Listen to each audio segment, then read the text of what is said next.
안녕하세요. 저는 해양대학교를 졸업하고 지금 화물선에 3등 항해사로 승선하고 있습니다. 오늘은 해양대학교에 대해서 조금 소개를 드리고 싶어서 이런 컨텐츠를 만들었는데요. 먼저 해양대학교는 4년제이고 지금 한국에 목포와 부산 두 군데에 있습니다. 그리고 해양대학교를 졸업하면 상선의 항해사로 취직을 하거나 아니면 해양 관련 공무원을 할 수 있거나 아니면 항해나 기관 쪽 회사로 취직을 할 수가 있는데요. 졸업한다고 해서 무조건 취직을 할 수 있는 건 아니고 각각의 루트에 맞게 본인이 준비를 하셔야 됩니다. 저 같은 경우에는 지금 상선의 항해사로 승선을 하고 있으니까 이거에 대해서 좀 더 말씀을 드릴게요. 먼저 상선이라고 하는 거는 쉽게 말해 화물을 싣고 다니는 선박을 말하는데요. 그 화물에는 자동차도 있고 석탄도 있고 광석, 컨테이너, 그다음에 LNG, LPG 이런 탱커선들도 있습니다. 그래서 보통 해양대학교가 이제 4년제인데 1학년 때부터 4학년 때까지 이제 학교를 다니겠죠? 그럼 보통 저 때는 3학년 때 실습을 나갔어요. 실습이라고 하는 거는 이제 인턴이라고 생각을 하시면 되는데 저는 인턴을 나갔을 때 이 자동차 운반선에 승선을 했습니다. 자동차 운반선은 중고차도 싣고 다니고 아니면 수입차도 싣고 다니고요. 유럽이랑 한국을 많이 왔다 갔다 했습니다.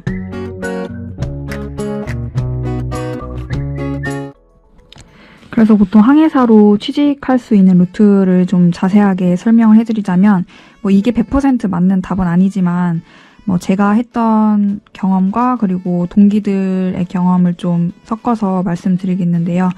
먼저 성적이 가장 중요하고요. 성적은 회사에서 이걸로 성실함의 척도로 평가를 하더라고요. 성적이 중요하고 그다음에 영어도 토익하고 저는 토스를 준비했었는데요. 보통 이제 1학년 때는 이제 학교에 적응하고 학교 돌아가는 거 알고 어느 선사가 있는지 그 정도만 학교 맛보기 학년이라고 보시면 되고 보통 이제 2학년 겨울방학 때 되면은 토익을 이제 준비하기 시작하거든요. 근데 이거에 대한 정답은 없어요. 언제 시작하든 상관은 없는데 보통 2학년 겨울방학 때 토익을 준비를 하고요.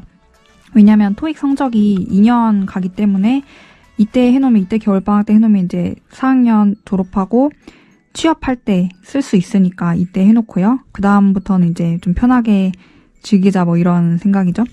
그래서 이때 토익을 준비하고 그 다음에 3학년 때는 실습을 다녀오게 돼요. 실습이 이제 외부 실습인데 각각의 선사에 인턴으로 쉽게 말해서 인턴으로 갔다 온다고 생각을 하시면 돼요.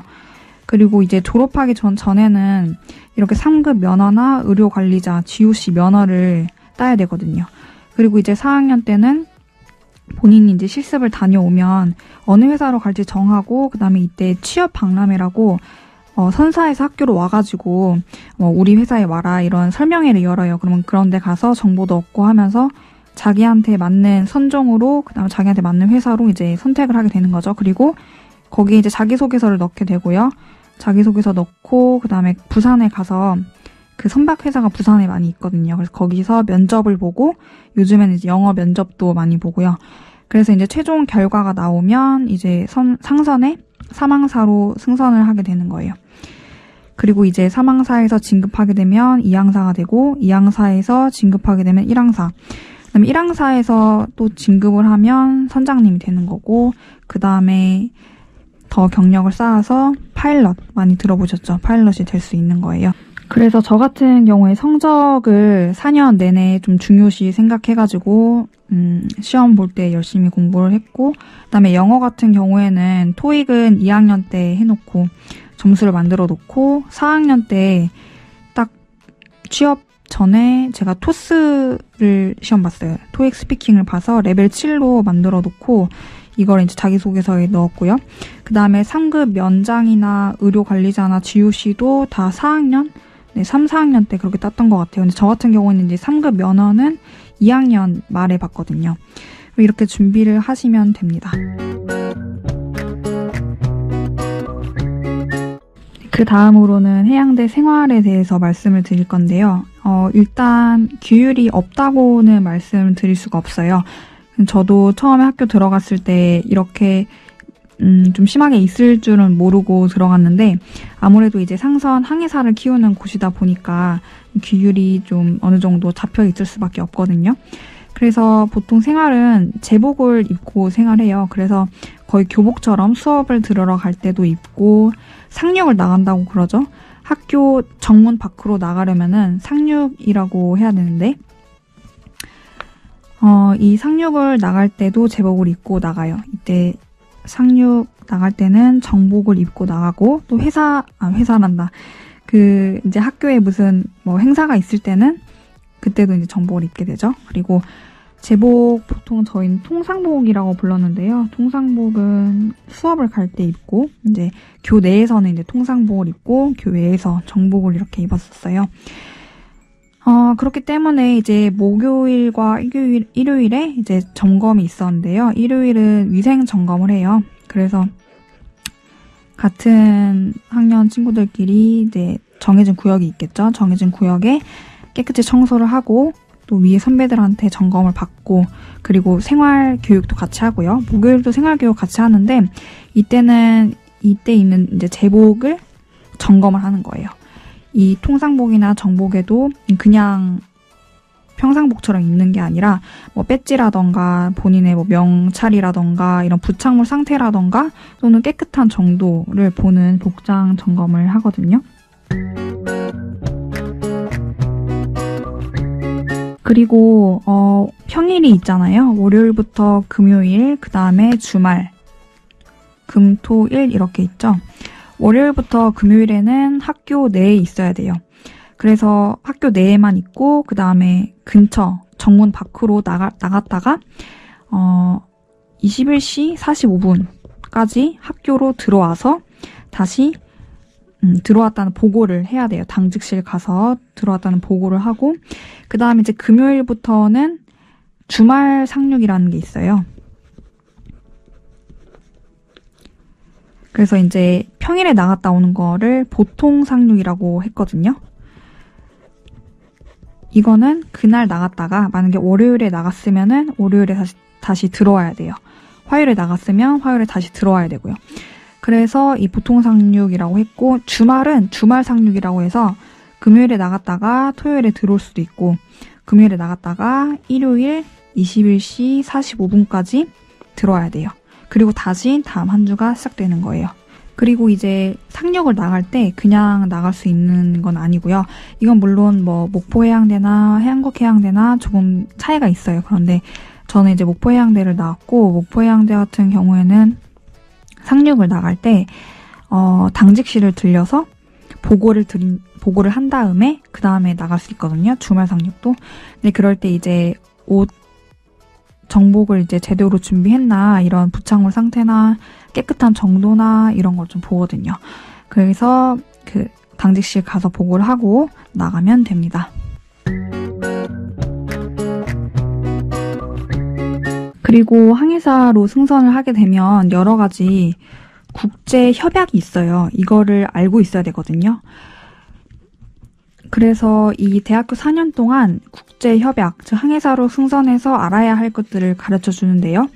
이제 1학년 때부터 4학년 때까지 학교에서 배우는 거는 한마디로 좌학이에요. 실무는 아니고, 그래서 좌학, 뭐 마폴도 있을 수 있고, 그다음에 콜레그 또는 지문항해도 가르치고요. 천문항해도 가르치고, 항해계기,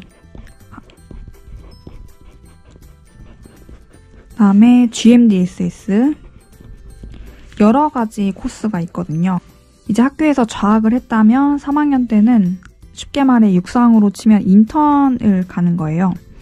그래서 우리 해운 회사들 되게 많죠. SK도 있을 수 있고 뭐 고려해운 그다음에 뭐 페노션 뭐 기타 등등 굉장히 많은 선사들이 있어요. 거기에 본인이 인턴으로 외부 실습을 다녀오는 거예요. 보통 6개월이라고 생각하시면 되는데 이게 개인마다 편차가 커요. 배가 딱 그날 도착하고 뭐 항상 정해져 있고 이런 게 좀 없기 때문에 뭐 짧게 탄 친구들은 4개월 타고 실습을 마칠 수도 있고 오래 탄 친구들은 뭐 9개월까지 실습을 다녀오는 친구도 있어요. 아까 이렇게 졸업을 하게 되면 3항사, 2항사, 1항사 이렇게 진급이 된다고 했죠. 실항사는 위치는 여기예요, 여기. 실항사 다음 3항사 이렇게 생각을 하시면 되거든요. 근데 만약에 기관부 쪽이면은 실기사, 3기사, 2기사, 1기사, 기관장 이렇게 올라가게 돼요. 그래서 이제 3학년 때 실습을 저는 전반기에 다녀왔어요. 그리고 실습을 저는 자동차 운반선으로 다녀왔는데요. 저는 주로 한국, 중국, 그다음에 유럽 이렇게 돌았어요. 수에즈 운하 통해서 유럽을 이렇게 다녀왔는데요. 이게 실습을 앞둔 분이시라면 이런 얘기 많이 들어보셨을 거예요. 술을 많이 먹는다. 또는 폭행이 있다. 아직까지 폭행이 있다. 뭐 이런 걸 많이 들어보셨을 거예요. 그런데 이건 제가 실습을 다녀왔으니까 자신 있게 말씀드릴 수 있는 건데 없진 않아요. 저도 들은 것도 있고 없진 않아요. 그리고 이게 다 그런 게 아니라 그 배에 가서 구성원들에 따라서 굉장히 많이 다른데 어떤 구성원을 만나냐에 따라서 정말 분위기가 안 좋을 수도 있고 술을 맨날 먹을 수도 있고 뭐 그렇지 않은 배에서는 정말 하루하루 행복하고 모두 좋은 사람 서로 배려를 많이 해준다. 뭐 이런 분들을 만날 수 있어요. 그래서 그거는 케이스 바이 케이스다. 그래서 확실히 이게 있다 없다라고는 말씀을 못 드려요. 가서 좋은 분들 만나면 실습 기간 동안 뭐 좋은 분들과 함께 타는 거고 그렇지 않다면은 조금 하루하루가 좀 그렇게 빨리 가지는 않겠죠. 뭐 이런 추세가 많이 줄어들기는 했는데 뭐 아직까지 그래도 이런 관행은 좀 남아있긴 남아있어요. 없다고 할 수는 없고요. 그리고 실습 나간 동기들한테 많이 듣기도 했고 그리고 저도 뭐 이런 술 때문에 좀 고민을 좀 많이 했었어요. 너무 많이 먹는 분위기였었을 때가 있어서 그렇기도 했고 그다음에 이제 뭐 폭행, 체벌 같은 걸 하시는 분도 아직까지 없지는 않아요. 이것도 없지는 않고 저는 이제 그래도 실습 기간을 다 마치고 내렸거든요. 솔직히 분위기가 좋지 않으면 실습 기간이 조금 힘들 수도 있는데 그래서 저는 어떻게 생각을 했냐면 뭐 육상이든 바다든 어딜 가나 뭐 이렇게 힘든 상황은 본인한테 올 수 있어요. 올 수 있는데 아 여기서 내가 이걸 못 버티고 그만둔다 하면 난 다른 데 가서도 똑같이 못 버티고 그만둘 것이다 라는 생각을 많이 했었어요. 그리고 저는 실습 때 아까 말씀드린 것처럼 자동차 운반선을 탔거든요. 그래서 한국을 출항해서 잠깐 중국을 들릴 때도 있었고 그다음에 가서 이제 북아프리카 쪽 있죠. 북아프리카 쪽을 갔다가 수에즈 운하를 건너서 유럽 뭐 배마다 다르겠지만 저는 보통은 이런 항로로 실습을 다녔었고요. 좌학만 하다가 이제 승선을 하게 되면 굉장히 많이 달라요. 학교에서 가르쳐줄 수 없는 것들도 많이 배우게 되고 일단 기본적으로는 이렇게 시간표가 있으면 아침 8시부터 12시가 3항사 당직이에요. 항해 당직을 말하는 거거든요. 그리고 12시부터 오후 4시까지 2항사님 당직이고 그 다음에 16시부터 밤 20시까지 1항사님 당직이에요. 그리고 또 밤 20시부터 00시까지 또 3항사 당직. 이렇게 항해 당직은 계속 돌아가요. 그러니까 배가 멈춰있지 않고 계속 어딘가를 가는 거죠. 도착지에 갈 때까지 계속 갔다가 도착지에서 입항을 하면 거기서 화물 작업을 하게 돼요. 화물 자동차라던가 뭐 석탄이라던가 아니면 탱커 같은 그런 선종이라던가 작업을 하고 다시 다른 도착지로 가는 거예요. 거기서 또 정박 작업을 하겠죠? 하고 또 다시 또 어딘가로 가요. 계속 이게 왔다 갔다 하는 거거든요. 그래서 계속 어딘가로 끊임없이 가야 되기 때문에 항해 당직은 계속 이렇게 돌아가는 거예요. 그리고 정박 당직. 어느 나라에 입항을 했을 때는 정박 당직을 서게 되는데 컨테이너나 자동차 운반선 같은 경우에는 이렇게 4시간씩 정박 당직도 이런 식으로 쓰거든요. 근데 보통 그런 배들은 사망사가 2명이에요. 2명. 2명이어서 이양사는 2시간에 맞게 쓰는데 한 사망사는 2시간에 쓰고 정박당직 지금 말씀드리는 거예요. 한 사망사는 4시부터 8시까지, 다른 사망사는 8시부터 12시까지 당직 돌아가면서 서요. 그런데 저는 지금 벌크선에 승선하고 있거든요. 벌크선은 6바이라고 해요. 6바이. 정박대 말씀드리는 건데 6바이라고 해서 12시부터 6시까지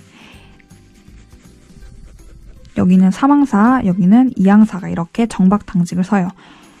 그래서 저 같은 경우에는 이제 6시에 섰다가 12시가 되면 당직 교대를 하고 준비하고 자면 12시 반에서 1시 정도가 돼요. 그럼 다시 일어나서 한 5시 30분쯤에 일어나서 5시 45분까지 이제 이양사님하고 교대를 하러 내려가거든요.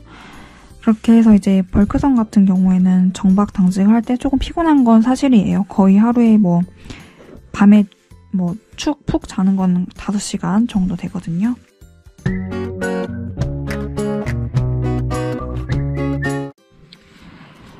그래서 여기가 외국이고 여기가 한국이라고 치면 외국에서 어떤 물건을 실어요. 이걸 로딩이라고 하거든요. 로딩을 해서 한국으로 와요. 그럼 한국에서 디스차징, 언로딩이라고도 하거든요. 한국에서 언로딩, 디스차징 한 다음에 다시 외국으로 가는 거예요. 그래서 로딩을 해서 다시 한국으로 오고 이런 루트가 계속 반복이 되는 거거든요.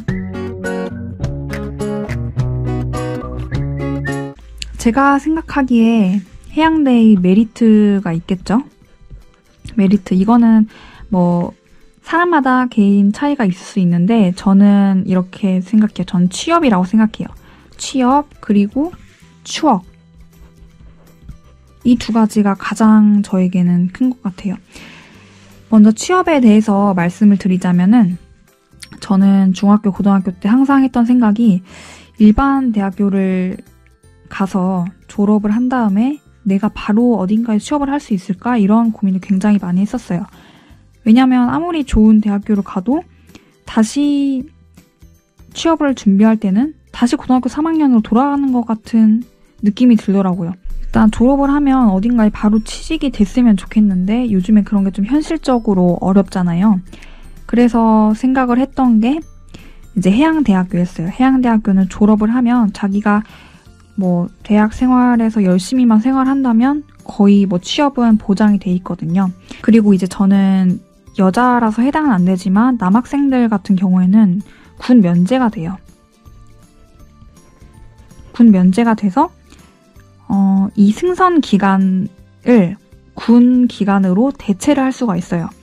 그러니까 더 좋은 점은 군대에 가서 훈련을 받고 막 그런 건 아니지만 어찌됐든 졸업하자마자 3등 항해사로 취직을 해서 그 기간을 승선 기간만 이제 군 기간으로 대체가 되거든요.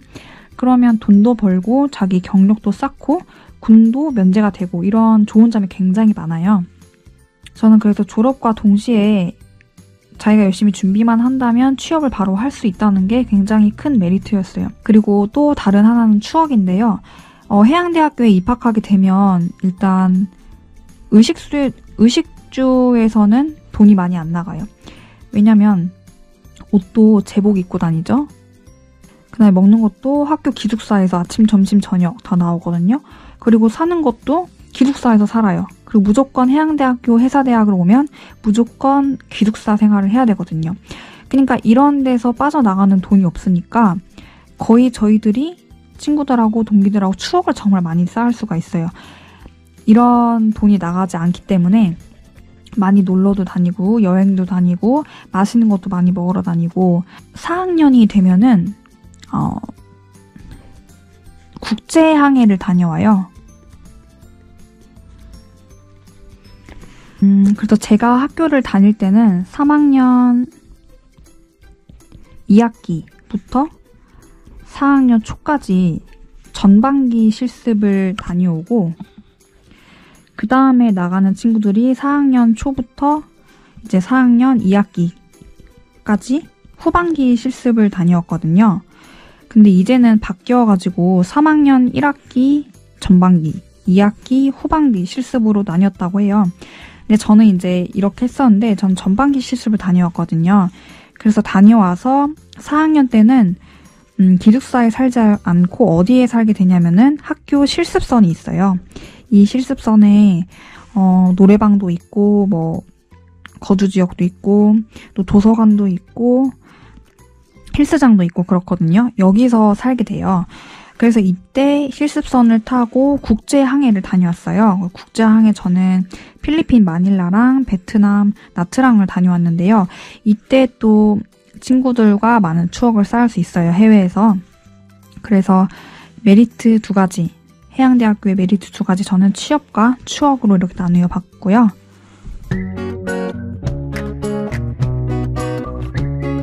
이제 실습 나갈 때가 되면 회사에서 학교로 TO를 내요. 각 회사마다 우리는 뭐 남자 몇 명, 여자 몇 명 이런 식으로 데려가겠다 이런 TO를 내거든요. 그러면 이제 성적을 쭉 낼 거 아니에요. 이 성적에는 자기 성적, 그리고 영어, 토익, 그 다음에 학교 생활을 하면서 잘했다 하면 주는 상점, 못했다 하면 주는 벌점이 있어요. 그 벌점들을 점수화해서 그걸로 성적을 내거든요. 그럼 이 성적에 따라서 자기가 가고 싶은 곳을 먼저 선택하는 거예요. 1등부터 차례대로 선택을 하게 되는 거예요. 그러면 이제 그 회사를 가게 되고 실습을 하게 되거든요. 근데 이 실습이 취업으로 이어지냐 꼭 그런 것만 아니에요. 실습을 다녀와서 자기가 이 회사는 자기가 정말 마음에 안 들었다. 그럴 수 있잖아요. 그러면 다른 회사 취직 때 다른 회사에 입사 지원서를 넣을 수 있는 거고요. 근데 보통은 자신이 실습 간 회사에 취업을 많이 해요. 뭐 그렇긴 한데 그것은 뭐 자기 본인의 선택이니까요.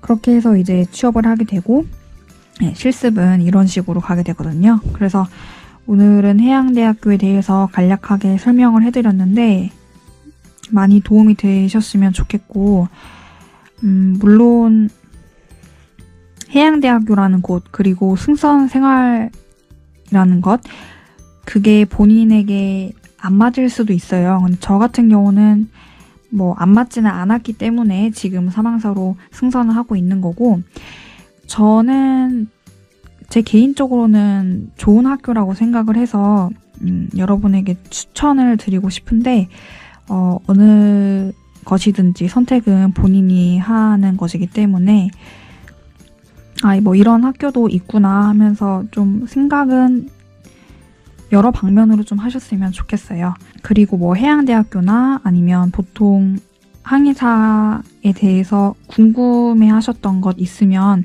댓글 달아주시면 Q&A 영상으로 찾아오겠습니다. 다음 이야기는 제가 실습을 다니면서 상륙 갔었던 곳에 대해서 좀 이야기를 해보려고 하는데 저는 실습 때 유럽을 많이 다녔었어요. 근데 제가 그렇게 상륙을 나갈 때마다 냉장고 자석 아시죠? 마그네틱을 모으거든요. 그래서 그거 보여드리면서 좀 이야기를 해볼까 봐요. 오늘도 끝까지 시청해주셔서 감사합니다.